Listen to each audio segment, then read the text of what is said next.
I think what I was really trying to emphasize within my talk was about going from surviving to thriving and using my own personal experience to demonstrate how that is really possible, but also to demonstrate that it's important to do that using teamwork. So it's working collaboratively and cooperatively with people with lived experience to help to transform the system, the mental health system, and the sort of, the services that are therein. So that's, I think, what I was kind of like talking about. And looking at it from a national perspective, a sort of regional perspective, and from a very local perspective. And very much trying to support people to feel that it is possible to make significant change, even from a very small place, and that can develop over time. But you've got to do it with people who want to really make the difference.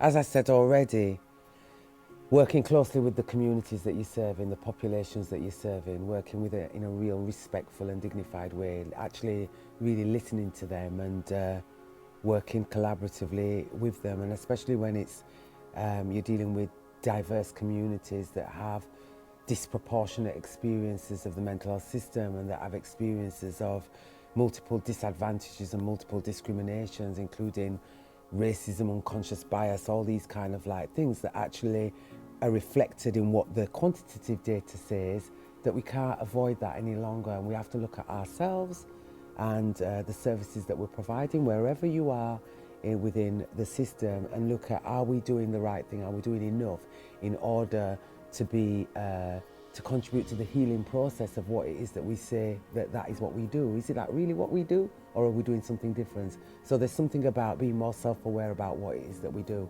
So that's in relation to the communities that we're serving. So that's one thing. And the other thing, I think, is not to be afraid of wanting more, actually. Wanting more in the best interests of the people that you're serving. And actually in the best interests of yourself, because you're one of the population of the people that you're serving. So it's a personal and a political kind of like thing. And I suppose I really would like the psychological kind of like profession to be much more proactive about the value that it has to helping the healing experience within our society. I remember that I did this when I was really angry, because I've been angry for so long, and a lot of the time anger gets in the way of you being able to do anything, but I didn't know how to be anything other until I had my own sort of like kind of healing journey through therapy and so forth. But I remember meeting the woman, Dr. Joy Deliri, who wrote the book Post-Traumatic Slave Syndrome, and I was complaining about, oh, nothing's being done and I can't bear it, and feeling really, really powerless against a system that seems so impossible to deal with. And what she said to me, and she wrote it in the book that she wrote, and that she signed it for me, and she said, be part of the healing. And I was like, oh, right, okay.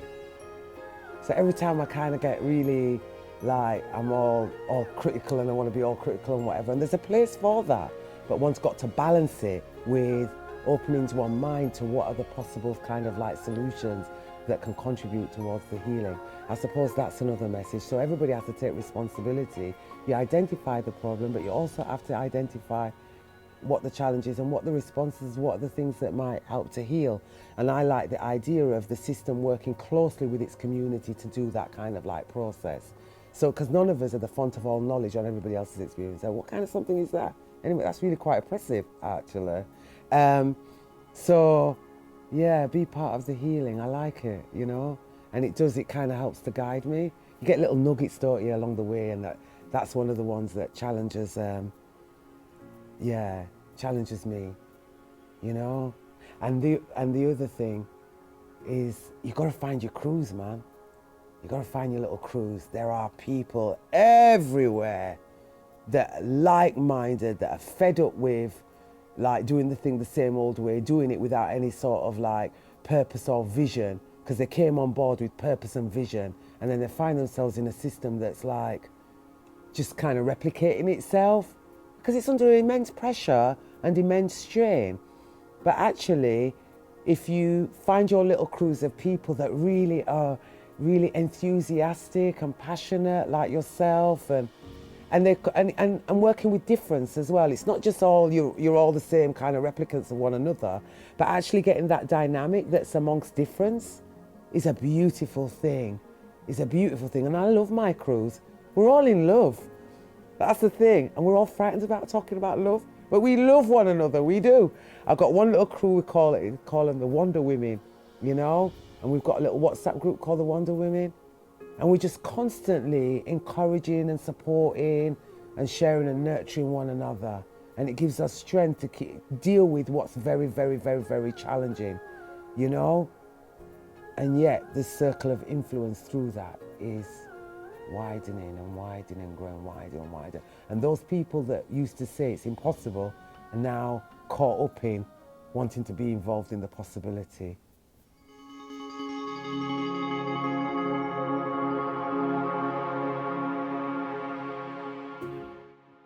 You know, I think of Black Thrive, and I think of that when the recommendations, when we developed collaboratively the recommendations with people like what you've just mentioned, but very much with the communities, the black communities of Lambeth that were overrepresented in the system. It was a combination of the different sort of workforce element that you've just kind of like described, but very much with service users and carers and community members across the age range as well. I think that you get a certain level of ownership that everybody, irrelevant of where you are, within that kind of, within the kind of community, because it's a community of difference, isn't it? Whether that be your profession, your ethnicity, or, you know, everybody's got a role to play. And so I think it's about looking at what your position is and then what it is that you can do in relation to contribute into that agenda. Because it's made up of components, but it's about trying to find, helping those components to work together. So I think everybody's got something to offer, and just a reflection on what it is that one could offer to the agenda is the thing. And I think about when I realised as a councillor that, and the co-chair of the Black Health and Wellbeing Commission, that the recommendations were not going to be implemented just through the local authority alone. One, because maybe the capacity wasn't there, the resources weren't there, the urgency wasn't there, the understanding of the agenda wasn't there within the offices of the local authority. And so I'm pushing for the action plan, and I mean, I'm on a learning curve myself. And then I'm realising they're not really going to do it. They don't see it in the same urgent way that I see it. It's like pulling teeth. I'm like, right, okay. So then I had to look elsewhere. Where my other people, alongside those that are inside there that are interested, and find other contributors from elsewhere. And so sometimes, so that's what I mean about working across difference. It's like, okay, so then I've got some of the officers from the local authority, I've got some of the Health and Wellbeing Board members, I've got Public Health, some members, then I go out and I look for some philanthropic organisations, I get some resources from there, I go with my begging bowl, anywhere where it's interested, right? And I think sometimes what that takes is a level of humbleness, that I can't do it on my own, and I need help, and to go and ask for help. So it might be help in terms of coaching, supervision, looking for resources, looking for somebody to just walk alongside you, be a witness for a while, you know, but very much teamwork.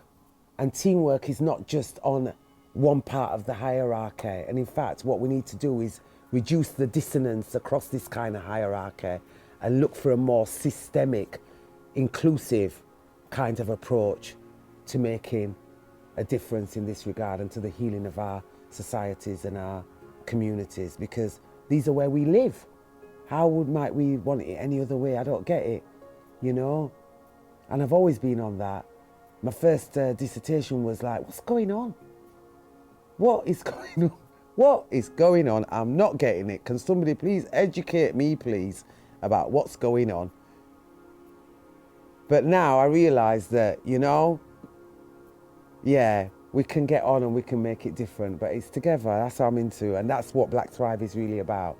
It's doing it in a systemic, inclusive kind of a way, but in a respectful way for all the different components, and especially the Black community, which has historically been at the bottom of the pile, elevating them to a position of equity and having a dialogue, a discourse about what needs to be done from that kind of like position. And that is part of the healing, you know? Yeah.